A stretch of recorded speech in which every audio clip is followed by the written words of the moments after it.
Okay students, हम एक बहुत ही इंपॉर्टेंट टॉपिक स्टार्ट करते हैं जिसको हम प्रोबेबिलिटी कहते हैं। प्रोबेबिलिटी स्टैटिस्टिक्स में भी यूज़ होता है और बहुत अच्छे लेवल पे यूज़ होता है। And probability is also a part of mathematics, जिसके अंदर हम चांसेस के बारे में पढ़ते हैं। हमें अगर कुछ प्रेडिक्शन करना है, कुछ चांसेस लेने हैं, then we actually learn probability and we try to do it through probability only.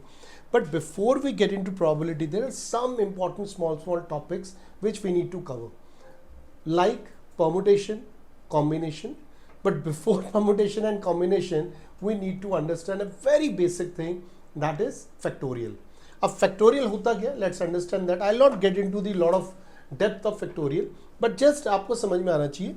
अगर आप देखोगे फैक्टोरियल को रिप्रेजेंट करने के दो तरीके हैं. फर्स्ट, उसको हम कुछ इस तरीके से भी रिप्रेजेंट करते हैं. सेकेंड, हम ऐसे भी रिप्रेजेंट कर सकते हैं. लेट्स से आपको 4 फैक्टोरियल निकालना है. हम ऐसे भी लिख सकते हैं और हम ऐसे भी लिख सकते हैं. बोथ द केसेस 4 फैक्टोरियल निकालते कैसे हैं या फैक्टोरियल कैसे निकालते हैं. फैक्टोरियल का मतलब होता है जो नंबर हमें दिया गया है ना, उसको उतने ही टाइम्स एक एक माइनस करके हमें मल्टीप्लाई करना है. फॉर एग्जाम्पल, अगर मुझे 4 फैक्टोरियल निकालना है तो मुझे 4 इंटू 3 इंटू 2 इंटू 1 करना है. मतलब एक एक मैं माइनस करता जा रहा हूँ. 4 के बाद n-1 3, उसके बाद n-1 2, उसके बाद n-1 1. 4 फैक्टोरियल का आंसर क्या होगा? 4 इंटू 3 12 इंटू 2 24. 4 फैक्टोरियल का आंसर 24 होता है. सिमिलरली एक और बार देखते हैं. Let's say 6 factorial. 6 फैक्टोरियल का आंसर क्या होगा? 6 into 5 into 4 into 3 into 2 into 1. Right. अगर हम इस पूरे को मल्टीप्लाई करते हैं तो कितना होगा देख लेते हैं. 24 को हमें 5 से करना है, उसके बाद उसको हमें 6 से करना है. Okay, 6 into 5 into 4 into 3 into 2 into 1, ये होता है अगर आप कैलकुलेट करोगे 720. Which means 6 factorial means 720. मोर और लेस आपको फैक्टोरियल समझ में आ गया होगा. अब एक और चीज ध्यान रखिएगा, दो ही ऐसे केसेस आते हैं जब हम जीरो को किसी चीज से ऑपरेट करते हैं, किसी ऑपरेटर के साथ, वो जीरो नहीं आता है. एक केस होता है फैक्टोरियल के केस में. अगर हम 0 फैक्टोरियल करेंगे तो भी इसका आंसर 1 आएगा. 1 फैक्टोरियल करेंगे तो भी इसका आंसर 1 आएगा. मैंने कहा दो केसेस होते हैं जिसमें कि जीरो को जब हम किसी चीज से ऑपरेट करते हैं तो वो जीरो नहीं आता. एक फैक्टोरियल के केस में और एक पावर के केस में. अगर मैं किसी भी चीज को टू द पावर 0 करता हूं, इसका आंसर 1 आएगा. क्लियर है? इसमें हमें नहीं जाना अभी, इसको हम अभी छोड़ देते हैं. 0 फैक्टोरियल 1 होता है. लेट्स सी कि अगर कुछ फैक्टोरियल के क्वेश्चंस आते हैं तो उसको हम कैसे सॉल्व कर सकते हैं. ओके, हम एग्जांपल लेते हैं. लेट्स से आपको दिया गया है सॉल्व करना 6 factorial upon 4 factorial into 4 factorial. मैंने एक एग्जांपल लिया. राइट. अब हम इसको क्या कर सकते हैं? इसको हम सिंपल लिख सकते हैं 6 इंटू 5 इंटू 4 फैक्टोरियल. राइट, लिख सकते हैं. और ये 4 फैक्टोरियल है इंटू 4 इंटू 3 इंटू 2 इंटू 1. अब आप देखो ये और ये कट गया. राइट. 3 2 6, ये भी कट गया, तो बचा क्या? 5/4. विच मीन्स अगर मैं 6 factorial by 4 factorial into 4 factorial करता हूं तो मेरा आंसर आता है 5/4. क्लियर हो गया? आई होप फैक्टोरियल का कॉन्सेप्ट क्लियर हुआ है. अब हम सीधा जाते हैं परमुटेशन एंड कॉम्बिनेशन पे.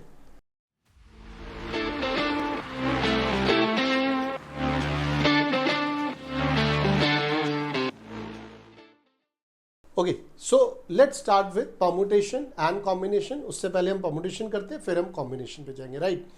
परमुटेशन का मतलब होता है अरेंजमेंट्स. क्लियर है? जब भी हमें किसी चीज की अरेंजमेंट करनी है तो हमें परमुटेशन में लेके जाते हैं. एक बहुत सिंपल सा वर्ड ले लेते हैं. मैं अपना नाम ले लेता हूं. Let's say my name is Suman. How many letters are there? There are 5 letters. SUMAN, सुमन.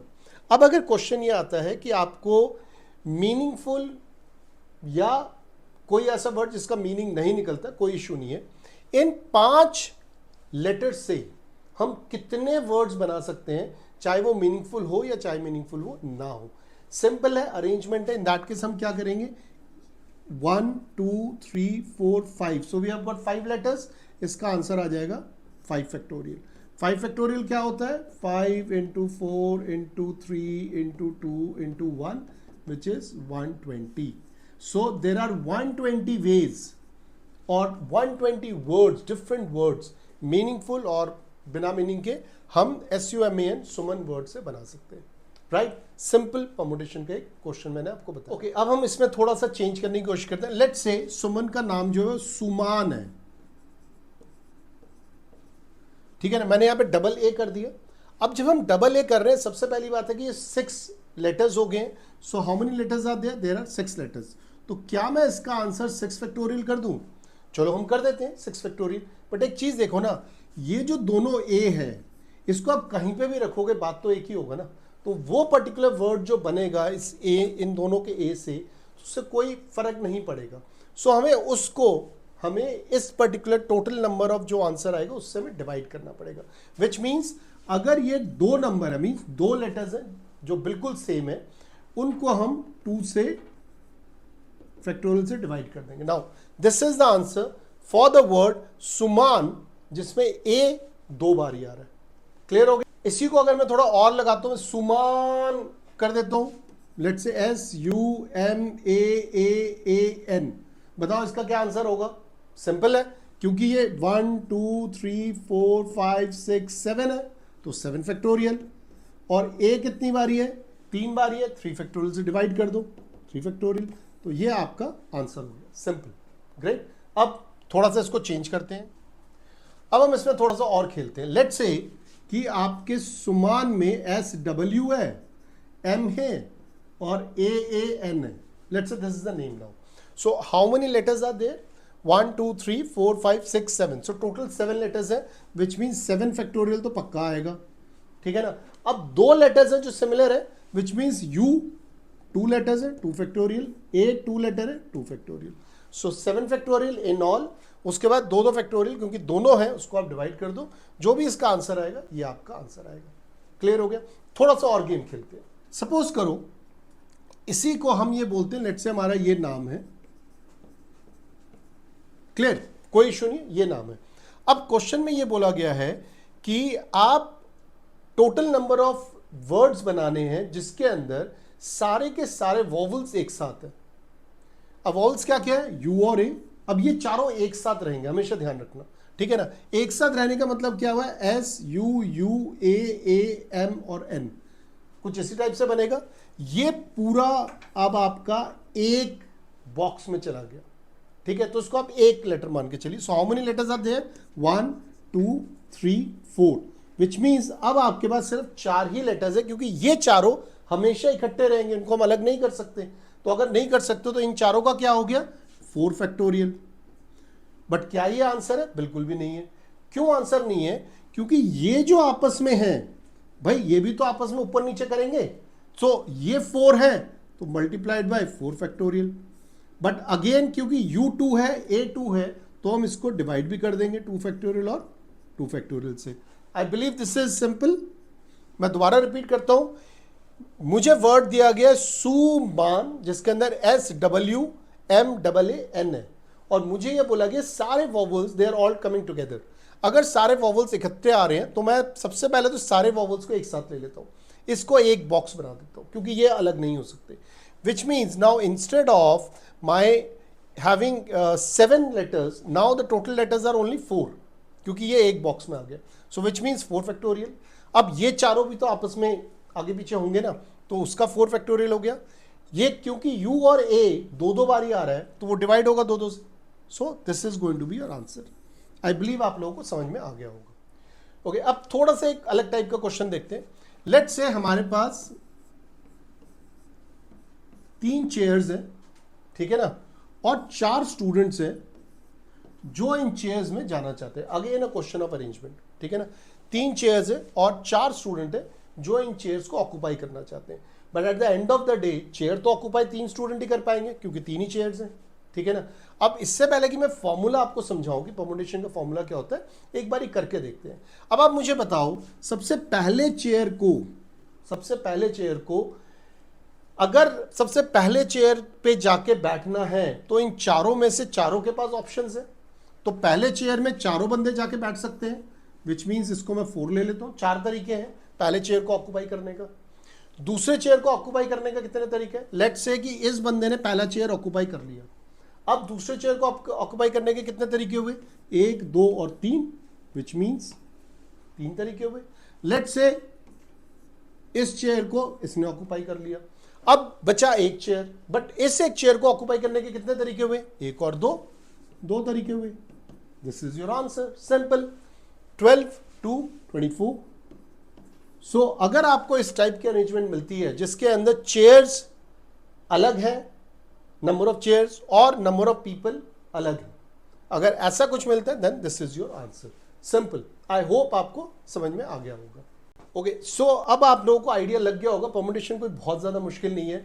हो सकता है 11th में जब आप थे तब आप लोगों को मुश्किल लगा होगा, बिलीव मी बहुत सिंपल है। हाँ, थोड़े बहुत डिफिकल्टी लेवल में हम एंटर कर सकते हैं, बट क्योंकि हमें प्रोबेबिलिटी सीखनी है और हमें स्टैटिस्टिक्स के लिए प्रोबेबिलिटी देखना है, तो परमुटेशन बहुत ज़्यादा काम आता नहीं है, हमें कॉम्बिनेशन पे मेहनत करना है। बट क्योंकि मैं परमुटेशन यहाँ करा रहा हूँ, आई एम थिंकिंग कि इसको हम खत्म करते हैं। अभी तक हमने जो करा है उससे हम थोड़ा सा फॉर्मूला निकालने की कोशिश करते हैं। परमुटेशन क्या होता है? परमुटेशन का फॉर्मूला होता है NPR। इसको लिखने का तरीका होता है n factorial upon n minus are factorial, right. अब हम उस क्वेश्चन पे जाते हैं जिसमें मैंने बोला था 3 चेयर्स हैं और 4 लोग हैं। तो इसका क्या आया था आंसर? आपको ध्यान है, इसका आंसर आया था 4 × 3 × 2, राइट। अब आप इस फॉर्मूले में लाने की कोशिश करते हैं। n क्या है? लेट्स से number of people, so n कितना हुआ? 4 फैक्टोरियल, राइट। और r क्या है? नंबर ऑफ चेयर्स, 3 फैक्टोरियल, तो 4 - 3 कितना हो जाएगा? 1 फैक्टोरियल।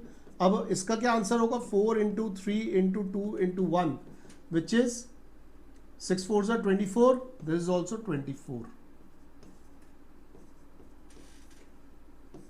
सो ये दोनों दोबारा से सेम हो गए, क्लियर है। सो हम इस फॉर्मूले से भी निकाल सकते हैं, अगर हमें फॉर्मूला नहीं भी आता तो भी हम निकाल सकते हैं, फॉर्मूला आता है तो भी निकाल सकते हैं, राइट।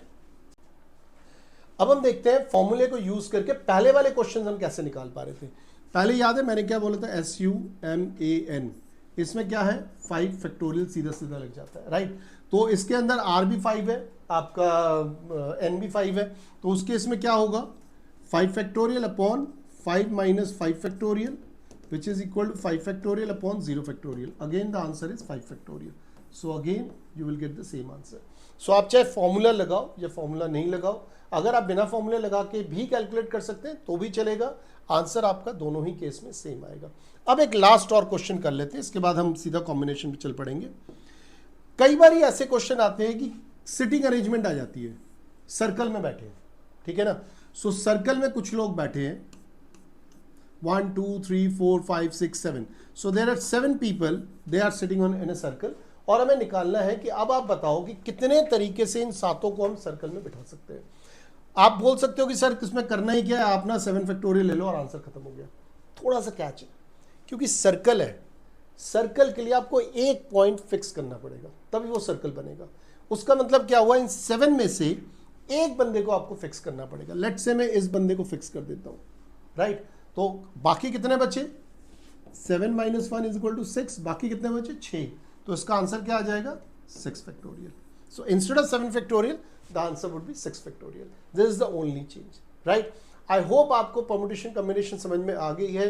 इसके अलावा कुछ भी क्वेश्चंस होंगे, बहुत सारे बुक्स से आप क्वेश्चंस ट्राई करते रहना, बिलीव मी आपको प्रॉब्लम नहीं आएगी बिल्कुल भी, ठीक है। Let's start with combination now. Okay, अब हम थोड़े से और इंपॉर्टेंट टॉपिक पे आ रहे हैं जिसको हम कॉम्बिनेशन कहते हैं। एक्चुअली में प्रोबेबिलिटी में कॉम्बिनेशन ही यूज होता है, इसलिए हमें कॉम्बिनेशन को थोड़ा अच्छी तरह समझना है। मैं थोड़ा सा ज़्यादा टाइम दूंगा परमुटेशन से और हम कॉम्बिनेशन को अच्छी तरह समझते हैं। हालांकि इसके अंदर भी बहुत ज़्यादा क्वेश्चन होते नहीं हैं, 2-3 तरीके के क्वेश्चन है, आप लोग समझ लो आपका काम हो जाएगा। सो हमने परमुटेशन का फॉर्मूला क्या लिखा था? NPR, which is equal to n factorial upon n minus are factorial, right.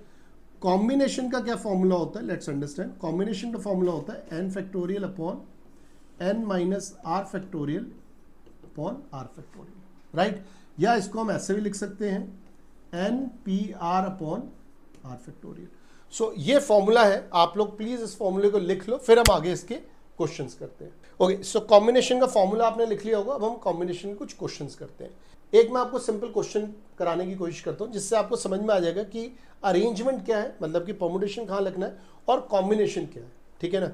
अब आप सपोज करो आपके पास A, B और C ये 3 लेटर्स हैं। इन 3 लेटर्स के कितने अरेंजमेंट्स होंगे? क्वेश्चन क्या है, कितने अरेंजमेंट्स होंगे? अरेंजमेंट्स का मतलब आपका ये हो जाएगा 3 फैक्टोरियल, राइट? करके देख लेते हैं। तो इसका अरेंजमेंट क्या होगा? ए बी सी एक अरेंजमेंट है, ए सी बी दूसरा अरेंजमेंट है, बी ए सी तीसरा अरेंजमेंट है, बी सी ए चौथा अरेंजमेंट है, उसके बाद क्या आएगा? सी ए बी पांचवा और सी बी ए छठा। तो 3 फैक्टोरियल का आंसर क्या होता है? 3 into 2 into 1 which is equal to 6। और ये भी कितने बने? This also 6। सो ये अरेंजमेंट निकला विच इज, सो ये अरेंजमेंट निकला, मतलब परमुटेशन हमने करा।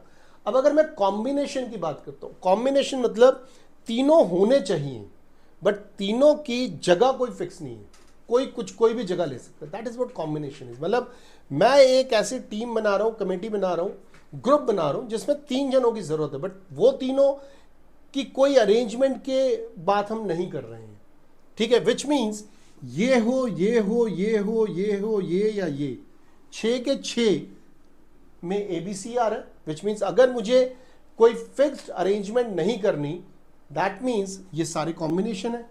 इसका मतलब क्या हुआ? अगर मैं एबीसी की कॉम्बिनेशन की बात करूं, if I am been asked to find the combination of 3 letters ABC, my answer would be only 1। So my answer see would be only 1। Clear है?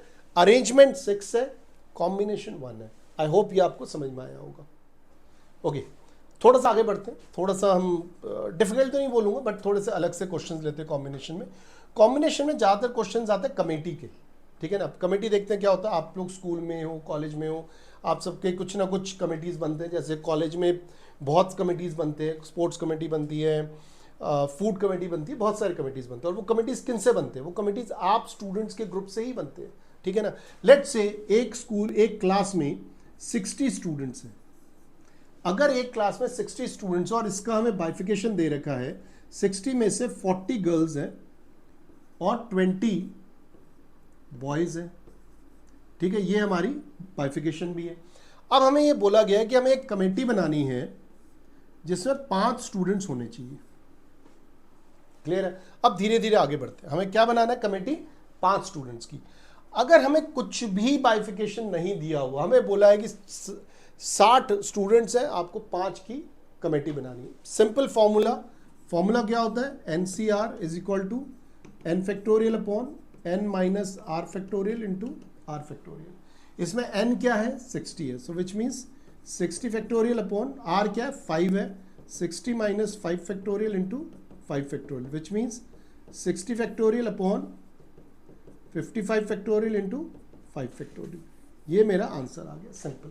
ये तब आंसर है जब मुझे किसी भी तरीके की कोई और इंफॉर्मेशन नहीं है। पांचों के पांचों कुछ भी हो सकते हैं, लड़का हो लड़की हो, कोई मतलब नहीं है, ठीक है ना? तो ये आपका आंसर आ गया। बट अब अगर कुछ चेंज करते हैं, अब आपको बोला जाता है इस 5 में से 4 बॉयज होने चाहिए या 4 गर्ल्स होनी चाहिए और 1 बॉयज होने चाहिए। हमारे पास अब एक कंडीशन आ गई। कंडीशन क्या है? 4 बॉयज, सॉरी, कंडीशन क्या है? 4 गर्ल्स और 1 बॉय। देखते हैं इसको कैसे सॉल्व करेंगे। ओके, सो दोबारा से शुरू करते हैं।